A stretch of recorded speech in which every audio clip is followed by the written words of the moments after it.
ఓం శ్రీ గురుభ్యో నమ. అపమృత్యు దోషాల నుంచి, మృత్యు భయాల నుంచి మనం విముక్తిని పొందాలంటే మనం నిత్య పఠనం చేయవలసినవి 5 శ్లోకాలు ఉన్నాయి. వాటిల్లో 3 మంత్రాలు, 2 స్తోత్రాలు. వాటిల్లో ప్రప్రథమైనది మహామృత్యుంజయ మంత్రం. ఇది అందరికీ తెలుసు.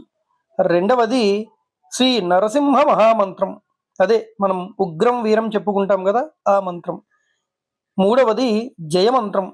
హనుమాన్ అంజనాసూను అని మొదలవుతుంది. ఇకపోతే 2 స్తోత్రాలు. వాటిల్లో ఒకటి శ్రీ వెంకటేశ్వర వజ్రకవచ స్తోత్రం, రెండవది చంద్రశేఖరాష్టకం. అయితే ఈ రెండింటినీ కూడా మార్కండేయ మహర్షి రచించారు. ఎందుకంటే మీకు మార్కండేయ మహర్షి గురించి తెలుసు. ఆయన 16 ఏళ్లకే మృత్యువయంతో ఉన్నప్పుడు పరమశివుడు ఆయనని యముడి దగ్గర నుంచి రక్షించి ఈయనని కూడా మృత్యుంజయుణ్ణి చేశాడు. కాబట్టి ఆ మార్కండేయ స్వామివారు, మార్కండేయ ఋషే ఈ స్తోత్రాన్ని రచించారు. ఆ స్తోత్రం ఒక్కసారి చెప్పుకుందాం.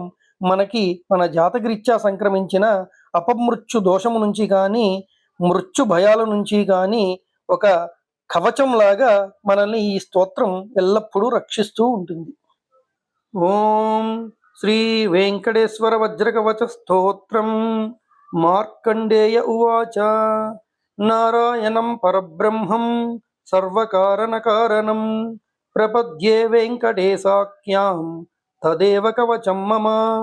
సహస్రశీర్షా పురుషో వెంకటేశ శిరోవతు ప్రాణే సహ ప్రాణనిలయః ప్రాణాన్ రక్షతు మే హరిః. ఆకాశరాట్ సుతానాథ ఆత్మానాం మే సదావతు. దేవదేవోత్తమోపాయం దేహం మే వెంకటేశ్వరః. సర్వత్ర సర్వకాలేషు మంగాం భాజానిరీశ్వరః. పాలేయాన్నామకం కర్మ సాఫల్యం న ప్రయచ్చతు. ఏతద్వజ్రకవచం అభేద్యం వెంకటేశితుః. సాయం ప్రాతః పఠేన్నిత్యం మృత్యుం తరతి నిర్భయః. ఇది శ్రీ మార్కండేయ కృతం శ్రీ వెంకటేశ్వర వజ్రకవచ స్తోత్రం సంపూర్ణం.